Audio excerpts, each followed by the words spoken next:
My name is Martin Lee and I'm one of the Birmingham Orthopaedic Registrars. I'm going to give a focused presentation on carpal tunnel syndrome for your finals. Carpal tunnel syndrome is a compression neuropathy of the median nerve as it travels deep to the transverse carpal ligament within the carpal tunnel.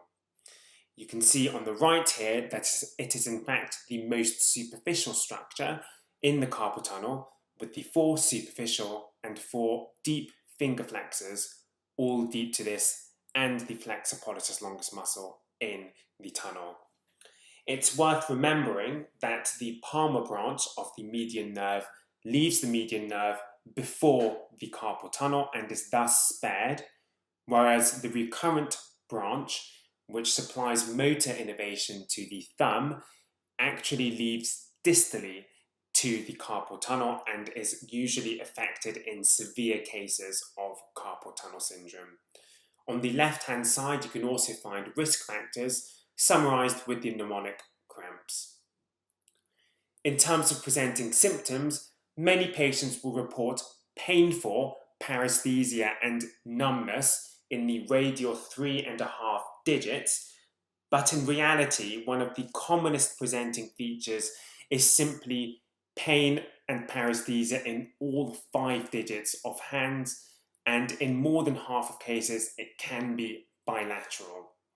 The symptoms are characteristically worse at night when we have a tendency to sleep with our wrists flexed, which increases your carpal tunnel pressures. In long or particularly severe cases of carpal tunnel syndrome, muscle wasting can be seen in the thenar eminence, and this can cause clumsiness and weakness. From an examination perspective, always offer to screen the cervical spine and the elbow, as these are other compression sites for the median nerve as well as their nerve roots. From the hand perspective, observe the hand to look for any previous scars, especially previous decompressions already, as well as the wasting in the thenar eminence. From a sensory point of view, offer a 2-point discrimination test to the median nerve territories at the level of the digits, as well as test for the ulnar and radial nerve sensation over the little finger and the first dorsal web space, respectively. Offer to test for thumb muscle strength for abductor pollicis brevis by flattening their hand and asking the patient to lift the thumb vertically to the ceiling whilst you resist them and feel the muscle bulk. Similarly for opponent's pollicis, by asking the patient to make a ring with their thumb and little finger and then asking them, trying to break open that ring whilst you're palpating the thenar eminence muscle bulk.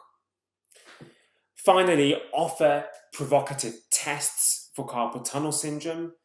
For Tynor's test, percuss the median nerve at the interthenar region. For Phelan's test, ask the patient to perform prayer hands, but instead of the wrist being extended, ask them to flex the wrist instead.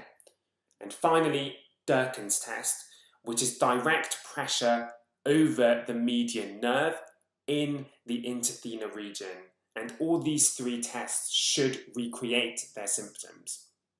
Finally, a newer test is the hand elevation test, where the patient is asked to bring both hands and stretch them above the head, and within 1 to 2 minutes, symptoms should be recreated.